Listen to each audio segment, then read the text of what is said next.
السلام عليكم ورحمة الله وبركاته. إن الحمد لله نحمده ونستعينه ونستغفره ونعوذ بالله من شرور أنفسنا ومن سيئات أعمالنا. من يهده الله فلا مضل له ومن يضلل فلا هادي له، وأشهد أن لا إله إلا الله وحده لا شريك له، وأشهد أن محمدا عبده ورسوله. يا أيها الذين آمنوا اتقوا الله حق تقاته ولا تموتن إلا وأنتم مسلمون. يا أيها الناس اتقوا ربكم الذي خلقكم من نفس واحدة وخلق منها زوجها وبث منهما رجالا كثيرا ونساء، واتقوا الله الذي تساءلون به والأرحام إن الله كان عليكم رقيبا. يا أيها الذين آمنوا اتقوا الله وقولوا قولا سديدا يصلح لكم أعمالكم ويغفر لكم ذنوبكم، ومن يطع الله ورسوله فقد فاز فوزا عظيما. أما بعد، فإن خير الحديث كتاب الله، وخير الهدي هدي محمد صلى الله عليه وسلم، وشر الأمور محدثاتها، وكل محدثة بدعة، وكل بدعة ضلالة، وكل ضلالة في النار.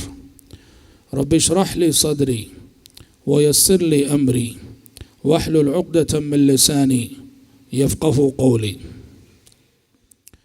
حضرات، تذکرہ عشر مبشرہ کے عنوان سے یہ مبارک سلسلہ جو کئی دنوں سے چل رہا ہے، اس میں ہم سب حضرات صحابہ کرام رضوان اللہ علیہ مجمعین، یعنی نبی کریم صلی اللہ علیہ وسلم کے وہ صحابہ جنہیں دنیا ہی میں نبی کریم صلی اللہ علیہ وسلم کی زبانی جنت کی خوشخبریاں سنائی گئیں، ان صحابہ کی سیرتیں سن رہے ہیں اور سنا رہے ہیں، یہ جاننے کے لیے کہ آخر ان کی عملی زندگی میں وہ کون سی ایسی صفات تھیں، وہ کون سی ایسی قربانیاں تھیں، اور وہ کون سے ایسے کارنامے تھے کہ جن قربانیوں اور کارناموں کے سبب انہیں یہ اعزاز ملا کہ جیتے جی دنیا ہی میں انہیں جنت کی بشارتیں سنائی گئیں۔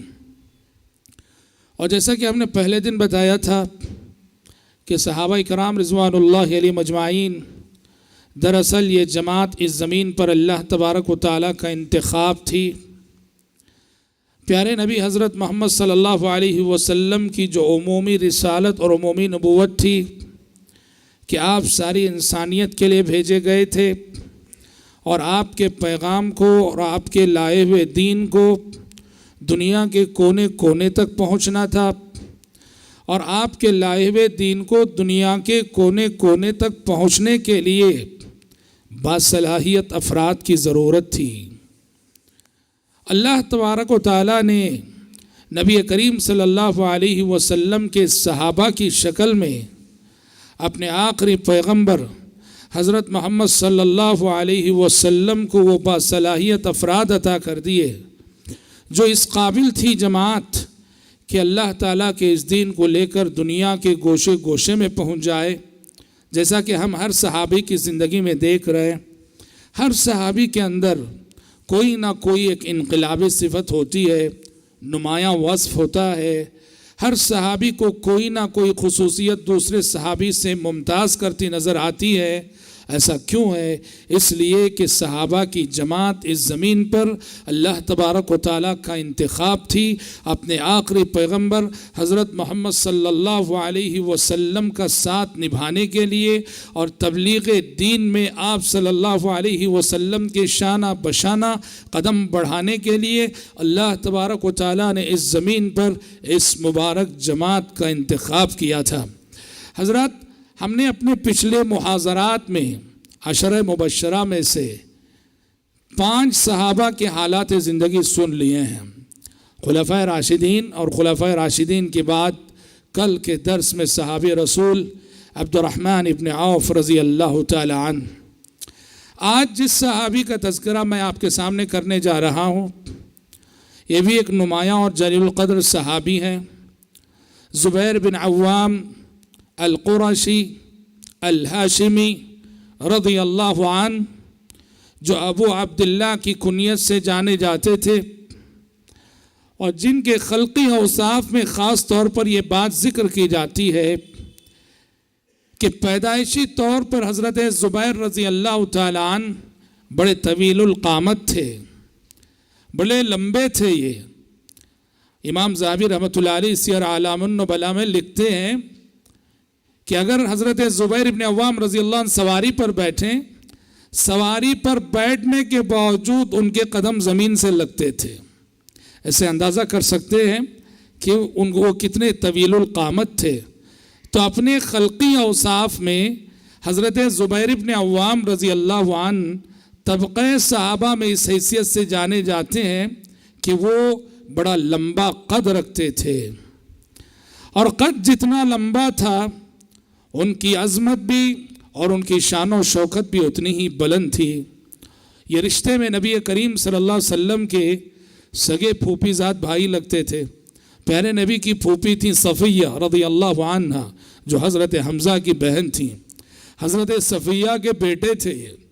اس طرح پیارے نبی کے سگے پھوپھی زاد بھائی ہوئے، اور ان کا رشتہ پیارے نبی کے ساتھ اس وقت مزید گہرا ہو گیا جب ام المومنین عائشہ صدیقہ رضی اللہ عنہا کی بہن حضرت اسماء رضی اللہ عنہا کے ساتھ ان کا نکاح ہو گیا۔ تو حضرت زبیر جو پہلے پیارے نبی کے پھوپھی زاد بھائی تھے، بعد میں پیارے نبی کے ہمزلف بن گئے اور پیارے نبی کے ساڑو ہو گئے۔ حضرت زبیر ابن عوام رضی اللہ عنہ، ان کی ولادت اور ان کی پیدائش آپ صلی اللہ علیہ وسلم کی بعثت اور نبوت و رسالت سے چند سال پہلے ہوئی، اور حضرت زبیر ابھی صرف اور صرف 8 سال کے تھے کہ 8 سال کی عمر میں انہوں نے کلمہ پڑھا، اور صحابی رسول حضرت ابو بکر صدیق رضی اللہ عنہ کی محنتیں اور کوششیں اللہ کے فضل کے بعد ان کے قبول اسلام کا سبب بنی۔ جیسا کہ ہم نے حضرت ابو بکر کی سیرت میں بتایا تھا، حضرت ابو بکر کی بہت بڑی منقبت یہ کہ ابو بکر کی دعوت پر بڑے بڑے صحابہ، کبار صحابہ ایمان لے آئے، جنہیں آج ہم کبار صحابہ کہتے ہیں، عظیم صحابہ میں شمار کرتے ہیں۔ ان میں سے بڑی تعداد ابو بکر صدیق رضی اللہ عنہ کی تبلیغ کرنے پر اور حضرت ابو بکر کی دعوت پر ایمان لائی تھی۔ زبیر ابن عوام رضی اللہ عنہ کا شمار بھی انہی خوش نصیبوں میں ہوتا ہے، اور جیسے مکے میں معمول تھا، ایمان لانے کے بعد ایمان لانے کے جرم میں طرح طرح کی اذیتیں دی جاتی تھیں، ستایا جاتا تھا۔ تو حضرت زبیر کے ساتھ بھی یہی ہوا کہ ان کا اپنا چچا تھا جو حضرت زبیر پہ ستم ڈھاتا تھا، ظلم کرتا تھا اور مطالبہ کرتا کہ اسلام چھوڑ دو، دین چھوڑ دو۔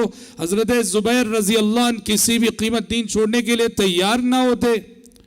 حضرت عثمان کی طرح ان کا چچا بھی انہیں بہت ستاتا تھا، حصیر میں لپیٹ کر لٹکا دیتا تھا اور نیچے سے دھواں دیتا تھا اور کہتا کہ اسلام چھوڑو۔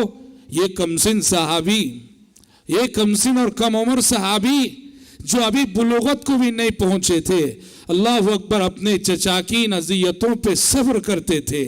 اور حضرات، جو صدق دل سے کلمہ پڑھتا ہے، سچے دل سے کلمہ پڑھتا ہے، اللہ تبارک و تعالیٰ ایسے شخص کو وہ حوصلہ، وہ ہمت، وہ جرأت اور وہ صبر عطا کر دیتا ہے کہ ستانے والے ستا کے تھک جاتے ہیں، ظلم کرنے والے ظلم کر کے تھک جاتے ہیں، پریشان کرنے والے انہیں پریشان کر کے تھک جاتے ہیں، مگر یہ ظلم سہتے سہتے کبھی تھکتے نہیں۔ اللہ کی جانب سے یہ حوصلہ انہیں ملتا ہے۔ یہ کمسن صحابی اپنے چچا کے ظلم و ستم کو سہتے رہے، برداشت کرتے رہے، مگر کبھی چچا سے یہ نہیں کہا کہ ہاں محمد کے دین کے ساتھ میں کفر کرتا ہوں۔ ہمیشہ یہی کہتے رہے کہ محمد صلی اللہ علیہ وسلم کے لائے ہوئے دین کو میں کبھی چھوڑ نہیں سکتا۔ اور حضرات، ان اذیتوں کے ساتھ ساتھ مکی زندگی میں ایمان لانے والے صحابہ نے جس طرح سے اللہ کے راستے میں ہجرت کی، حضرت زبیر ابن عوام رضی اللہ عنہ کو بھی شرف حاصل ہوا کہ دونوں ہجرتیں انہوں نے کی۔ پہلے تو حبشہ گئے، اور پھر جب صحابہ نے مکہ سے مدینہ ہجرت کی تو وہاں سے پھر حضرت زبیر ابن عوام رضی اللہ عنہ نے مدینہ بھی ہجرت کی۔ اور حضرت زبیر ابن عوام رضی اللہ عنہ کا شمار ان 6 صحابہ میں ہوتا ہے جن صحابہ کو